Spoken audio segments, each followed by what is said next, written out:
Welcome to Buckets, Action Network's basketball betting podcast presented by BetMGM. This is the best bets episode for Halloween.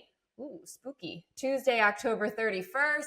There's a double header tonight on TNT. Knicks, Cavs, followed by Spurs, Suns, and one other game, Magic at Clippers.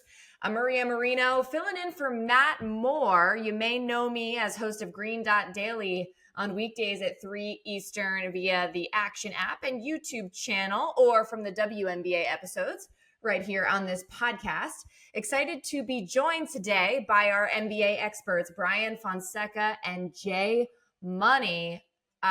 Look, we got a few games on the slate, like I mentioned, so we're going to keep this pretty short and sweet. Get your best bets, and then we'll explain why. Jay, why don't you tip us off? Yeah, I'll take the Spurs plus the 6.5. Brian? I'm going within that game, Yusuf Nurkic over 9.5 rebounds against the Spurs. All right, cool. So let's start with that game as a whole. And Jay, since you like the side, tell us how you're handicapping it. Yeah, I like the Spurs here. It did open up at +8, then kind of went down to plus 6.5 with the news that Devin Booker is doubtful in this game, which doesn't mean that he's out. In today's NBA, you can be doubtful and then go back to questionable, then possibly in. But they have lost 9 straight versus the Phoenix Suns, so I know they're going to be motivated to have that to end that streak there. I do believe the Spurs have the better overall depth when it comes to the bench and the guards as well. So we know that the Suns don't really have a true point guard right now, and if they are missing Devin Booker, it's basically going to be KD and basically the bench guys out there. So I will rock with the up and coming Spurs in this one, also coming off a blowout loss as well. So give me the bounce back spot with the Spurs in this one. All right, and Brian, what is your reaction to that, and how does it feed into the prop you like? I mean, both things can happen. And hopefully that's the case for the sake of the show. But I think with Yusuf Nurkic, he has a favorable rebounding matchup here because the Spurs are just going to be one of the worst rebounding teams all season, and their front court. I'm not going to sit here and say that Victor Wembanyama is a bad player or that Zach Collins is a bad player, but neither of them are great rebounders. If Victor Wembanyama will be a great rebounder someday, will not be in his rookie season. You'll have the occasional 12 rebound performance like he did earlier this year, which earlier this year sounds stupid because the season just started a week ago. But Victor Wembanyama, nonetheless, like he's somebody who's going to have a bunch of 5 rebound games, 6 rebound games. And Zach Collins is not going to be a terror on the boards. And Yusuf Nurkic kind of is, especially when he's on point. He has a 14 and 14 already this season. I think he's going to be a double-double threat often this year in his new role in Phoenix. And he's starting off the season, pretty well. So I like him going over 9.5 right now in this game, and what I think is a favorable matchup for him. Okay, very cool. Yeah, I mean, this is going to be a fun one. I think everyone is just tuning in to see on a night-to-night basis what Wembanyama is going to do, and I think we also are trying to figure out who's in, who's out, and Jay, you alluded to it before with Devin Booker. Could be doubtful one day, could be in the next, could be playing one day, could be out the next. It seems to be a theme here in the first week of the season in the NBA. I know it's a little bit frustrating, both for fans and especially bettors, in terms of trying to figure out how to bet games and also just what you're going to be tuning into on any given night here with the NBA. But I think a big part of it, of that whole issue, is just the number of back-to-backs that we're seeing in this first week. I counted 18 teams that have back-to-backs within this first week, and 2 of those actually have 2 back-to-backs in the first week. And those 2 teams are the Knicks and Cavaliers. And I just wanted to touch on that game as well, just because it is kind of an interesting scenario. What do you make of this, Brian? I mean, the back-to-backs aren't really helping betting-wise, right?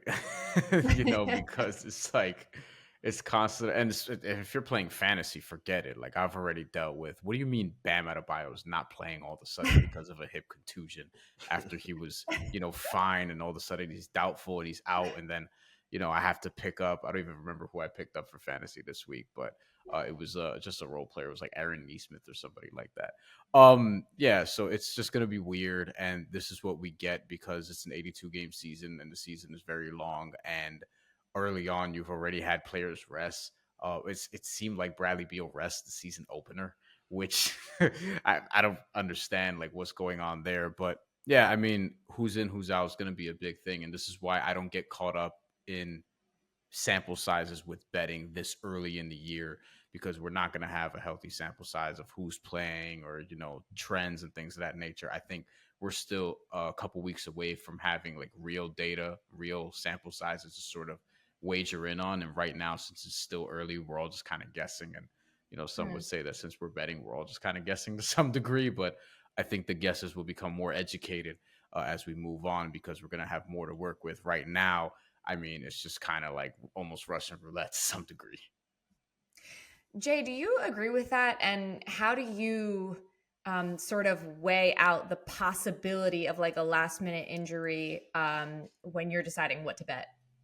Yeah, I perfectly agree with that. It's crazy because the past 3 seasons, I'd like to call myself a professional NBA bettor, but the last 3 seasons, for whatever reason, to start the season, exactly what Brian said. I mean, I'm kind of just guessing. I mean, you can kind of go off from last year, but some teams are different. They're running different schemes, might have a different coach, but yeah, we're kind of just guessing. And then with the players sitting out, Brandon Ingram being announced out 5 minutes before the game is just, I don't know, man. It's just really, I don't know, man. I don't really know what to do with that, but Brian's right there, with right there, spot on. They were kind of just guessing, but I did want to touch on the Knicks. Maria, are you ready for me to touch on the Knicks Yeah, Cavs game? absolutely.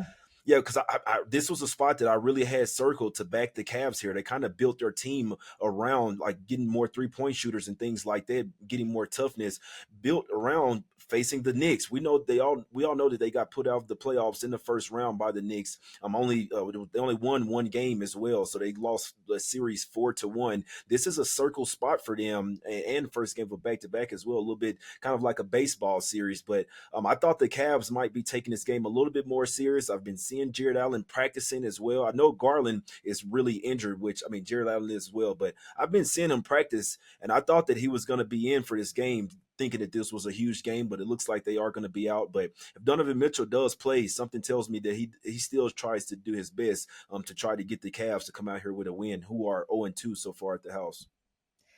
Well, Jay, I know you're really big on motivational spots, and the Cavs certainly would be motivated, but it seems like what you're saying is you don't feel comfortable, backing the Cavs just because of all the injuries on the board.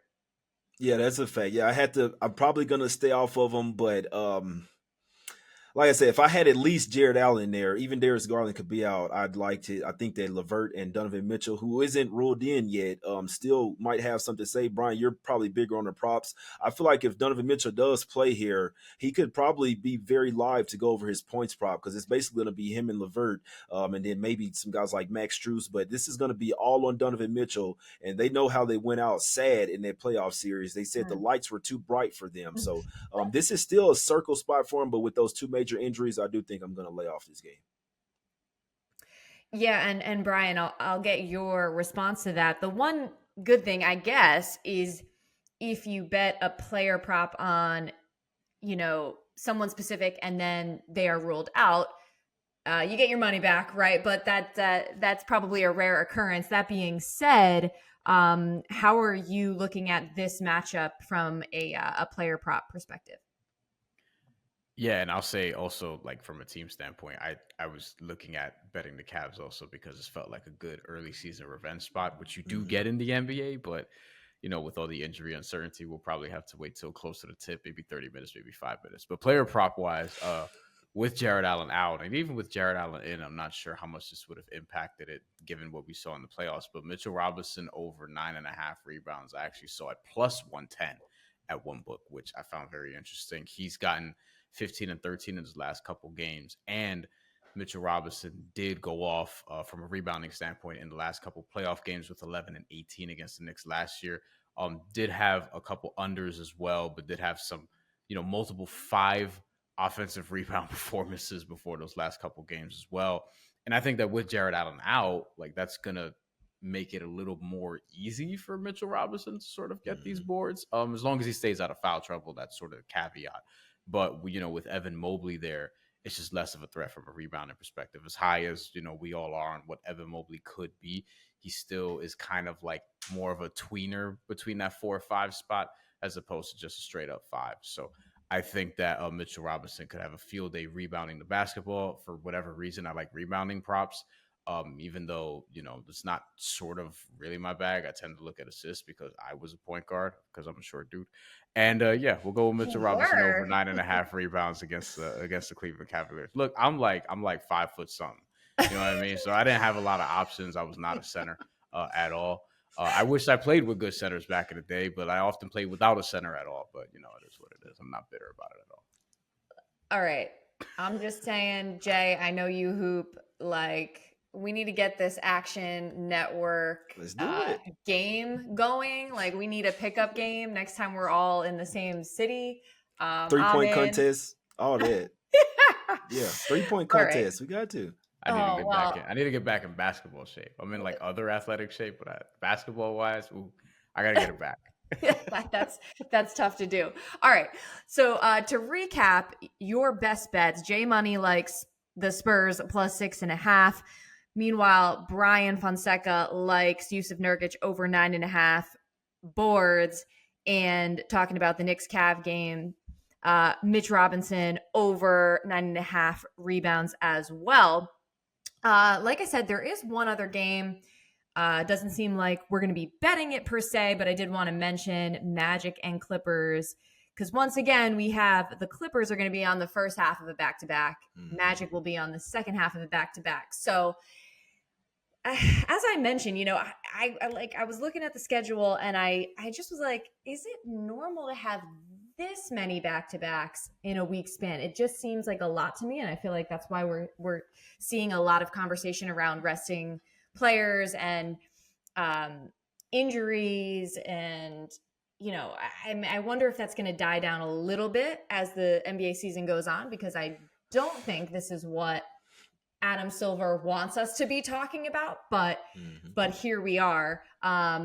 Any final thoughts, you guys?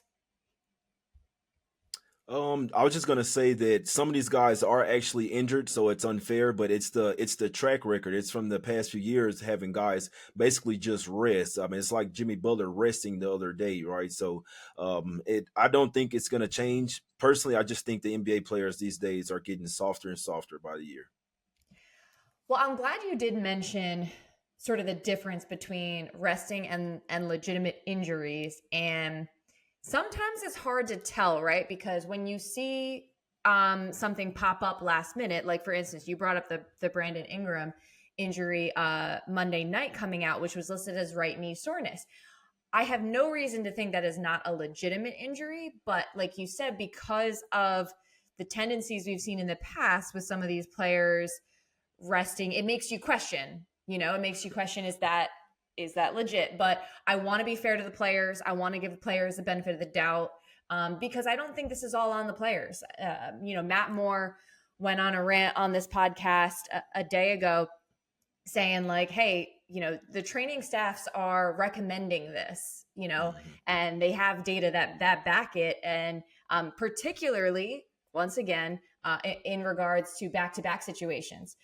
So we have to keep that in mind. Brian, did you want to add anything? We're also cramming a lot of games into not a long period of time. And I think with the NBA, the thing that we're kind of up against here is that in the NBA, you get the best teams playing 100+ games a year, including regular season and preseason, and if they play deep into the playoffs. Whereas like the best teams in Europe who don't struggle with injuries as much, they'll play like 60-something games in a year. and this is like they have the same sort of schedule that they're working with, where it'll be like September to June or October to June or whatever. And the games are a little bit more spaced out. Even teams that play in like EuroLeague and things of that nature, they don't get to 82 games in a season. So I think that, ultimately, like, we're playing a lot of games, and we know why it's going to continue to be 82 and not anything less than that. So I think there's sort of an answer here that we know what the answer could be, but we're not going to get there. And I think guys doing the Andre Miller of playing 82 games a season, like 7-8 years in a row, is probably not going to happen anymore. There's not going to be an Iron Man streak anymore, which sucks because I think that's pretty cool when guys, just show up and they play. But I mean, this is what training staff sort of recommends. So buyer beware, I guess. Yeah. Also, if you're betting on it, and if you're buying a ticket. But hopefully we just win our bets, and we'll see what happens. Jay Money's over here making that money sign, and like, I gotta say, the NBA has sort of brought this on itself, I think, because I think most people would be in favor of shortening the season by a little bit to improve the quality of the games, to eliminate some more of these back-to-backs. I know the league has done quite a bit of that in the past couple of years, but still, but you wonder about the money that could be lost. To me, I'm like, yo, these NBA owners, they can book like more concerts in their venues on these off nights, right? Like, really, are they really going to lose that much money? So I think that's interesting. And also, look, on the one hand, we have more games to bet on, so that's good. But on the other hand too, like, I would rather see players potentially rest a little earlier in the season than injured in the postseason when we all really, really want to see the best basketball played. So that's just my humble opinion. But look, we don't want to go on too long of a tangent here. Like I said, this was the best bets episode of this Halloween. I hope you guys are going to have some good Halloween plans, by the way. I'm a little pathetic, so I don't think I will, but I'll be watching NBA at least. And I want to remind everybody that Buckets is presented by BetMGM. Use bonus code ACTION when signing up to get up to $1,500 paid back in bonus bets if your first bet loses. For new users in Arizona, Colorado, Illinois, Indiana, Iowa, Kentucky, Louisiana, Maryland, Massachusetts, Michigan, New Jersey, Ohio, Pennsylvania, Tennessee, Virginia, West Virginia, and Wyoming. Terms and conditions apply. Must be 21 or older. Gambling problem? Call 1-800-GAMBLER.